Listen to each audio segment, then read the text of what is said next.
ช่างคม Power Sing สวัสดีครับก็วันนี้อยู่กับช่างคม Power Sing เช่นเคยนะครับช่างคม Power Sing รับมูแอมจิ๋วนะครับรับ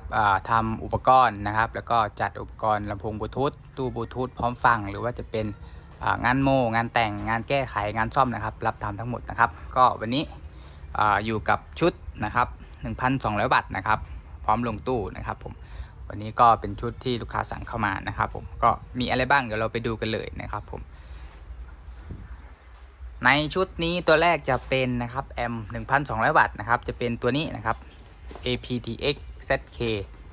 aptX 3นะครับผมตัวนี้ 1,200 วัตต์รวมนะครับมีกำลังขับที่ช่องซับเบส600 วัตต์ RMS ที่2โอห์มนะครับแล้วก็ขับซ้ายขวานะครับ RL นะครับอยู่ที่ช่องละ300 วัตต์ RMS นะครับที่4โอห์มนะครับไฟที่จะให้กำลังวัตต์เต็มมากที่สุดก็คือไฟ50โวลต์12แอมป์ขึ้นไปนะครับผมนะครับแต่ถ้าใครใช้แรงดันต่ำนะครับกำลังวัตต์ประสิทธิภาพมันก็จะได้ลดลงตามมานะครับผมอันนี้ต้องแจ้งไว้ก่อนนะครับถ้าอยากได้ 1,200 วัตต์เต็มคุณต้องใช้ไฟเท่าไหร่50โวลต์12แอมป์นะครับโวลต์คูณแอมป์เท่ากับวัตต์นะครับโอเคประมาณนี้นะครับเรามาดูเนื้อหาของแอมตัวนี้ก่อนนะครับตัวนี้เป็นงาน Modify ปลดเกณฑ์การขยายเพิ่มเกณฑ์การขยายในช่วงของเบสกลางแหลมเรียบร้อยแล้วนะครับหน้าตาอาจจะคล้ายๆเดิมนะครับเพราะว่าเวลาเราโมเพิ่มเกณฑ์การขยายเนี่ยเราจะทำที่ค่า C กับค่า R ของเจ้าตัวบอร์ดนะครับซึ่งจะใช้ระบบอะไรแบบ SMD เหมือนของเดิมที่ติดมากับ Power Amp นั่นเองแต่ว่าจะเปลี่ยนค่าภายในของเขาไปนะครับทำให้ลักษณะการ Modify เนี่ยมันเหมือนว่ายังไม่ได้โมนะแต่ที่จริงแล้วมันเรียบร้อยแล้วครับแรงมากผมบอกเลยเปิดเทียบกันได้เลยกับของเก่านะครับถ้าไม่แรงกว่าของเก่ายินดีคืนเงินนะครับอันนี้เป็นงานแบบย้ายวอลลุ่มนะครับย้ายวอลลุ่มนะครับสามารถต่อปีใหม่ได้ปกตินะครับมีซับเอาปกติเกณฑ์ซับเอาก็เพิ่มแรงไปด้วยนะครับขยายไปให้เรียบร้อยนะครับอันนี้ในส่วนของ power นะครับผมเนาะ power amp ครับต่อไปนะครับกลุ่มกำลังอีกตัวหนึ่งนะครับจะเป็น step up ตัวนี้นะครับ step up ของ Wuxi แท้นะครับผม 1,200 วัตต์เหมือนกัน boost power นะครับเป็นโมเดลรุ่น ZK PW 1200นะครับตัวนี้ผมเซตไฟให้ที่ 45.5 โวลต์เรียบร้อยนะครับตั้งไฟให้เรียบร้อยแล้วนะครับหน้าตาเขาก็คือตัวนี้นั่นเองไฟเข้าตรงจากแบตเตอรี่นะครับไฟเข้าไม่เกิน30โวลต์นะครับผมไฟออกตั้งให้เรียบร้อยแล้วไฟออกตัวนี้ตั้งได้สูงสุดที่50โวลต์นะครับกระแสสูงสุด50แอมป์นะครับถือว่าดีมากๆนะครับแล้วก็เสถียรค่อนข้างเสถียรอยู่นะครับสำหรับการต่อให้ถูกต้องและใช้งานให้ถูกต้องนั่นเองนะครับใครมองหาอยู่ Step Up ตัวนี้ผมก็แนะนำนะครับตัวนี้ก็ราคาตลาดก็อยู่ที่ประมาณ790 บาทนะครับตัวนี้นะครับสนใจสินค้าก็อยู่ที่หน้าวิดีโอนะครับตามรายการด้านล่างนะซ้ายมือนะครับวิดีโอซ้ายมือตรงนี้นะครับมันจะมี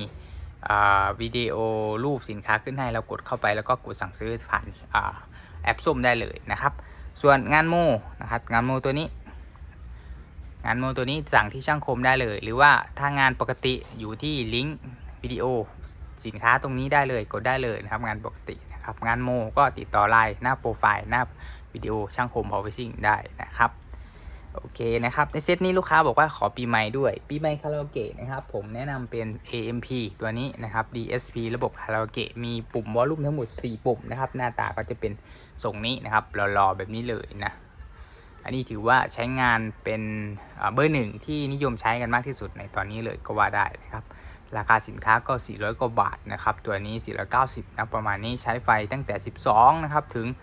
30โวลต์แต่ช่างคม Power Sing แนะนำให้ใช้12ถึง14โวลต์แค่นั้นพอนะครับมันจะได้ไม่ร้อนแล้วก็ไม่เกิดปัญหาเสียงจี้เสียงห้ามเสียงดรอปอะไรนะครับตัวนี้เป็นรุ่นแก้เสียงดรอปมาแล้วถ้าใครกังวลนะครับผมกดที่ตะกร้าลิงก์สินค้าได้เลยนะถ้าใครจะสั่งนะครับโอเคตัวต่อไปจะเป็นชุดเพจนะครับชุดเพจลูกค้าบอกแบบเอาไม่มีไฟผมก็เลยจัดชุดนี้ให้ชุดนี้จะเป็นชุดเพจเขาเรียกเป็นแผ่นคอมโพสิตนะครับความหนาอยู่ที่5มิลนะครับเซาะร่องพร้อมต่ออุปกรณ์ต่อสายเดินให้เรียบร้อยทรงนี้นะครับสวยๆเลยนะครับใส่ได้ทั้งแบบย้ายวอลลุ่มและไม่ย้ายวอลลุ่มนะครับสำหรับแอมป์ที่เราจัดไปนะครับ วัดแบตแบบดิจิตอลนะครับผมแล้วก็ AUX นะครับสวิตช์คันโยกสีทอง220โวลต์30แอมป์ตัวท็อปนะครับตัวดีสุดนะแล้วก็ปีใหม่ของ AMP ผมยกมาใส่ให้ตรงนี้เรียบร้อยแล้วนะครับโอเคในส่วนของแบตเตอรี่ชุดนี้ผมจัดให้ที่ตรงนี้เลย8S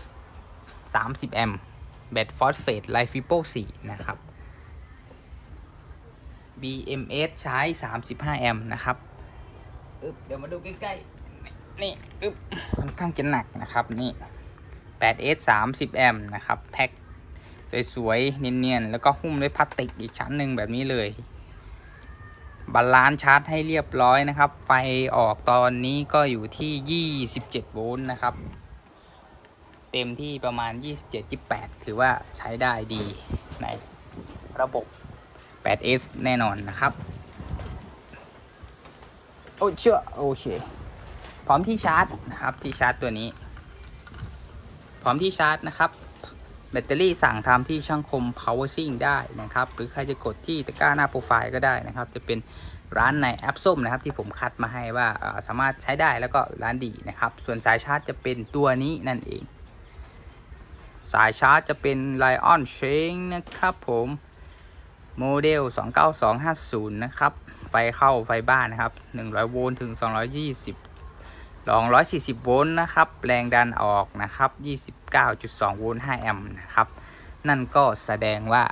แบตเตอรี่เรา30แอมป์อันนี้1ชั่วโมงเขาชาร์จได้5แอมป์นะครับก็จะใช้30 หาร 5ก็จะประมาณ 6-7 ชั่วโมงก็จะชาร์จเต็มนะครับประมาณนี้นะครับผมก็สินค้าขั้นพื้นฐานเบื้องต้นนะครับถ้าใครอยากสั่งซื้อนะก็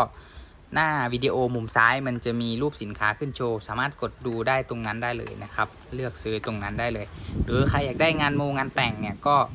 ทักไลน์ช่างคม PowerSync นะครับที่หน้าโปรไฟล์นะหน้าโปรไฟล์หรือหน้าวิดีโอนะครับผมใส่ Line ID ไว้ให้แล้วก็เบอร์โทรไว้ให้อยู่นะครับผมก็ฝากเข้าไปกดไลค์กดแชร์นะครับช่างคม PowerSync ครับฝากไปดู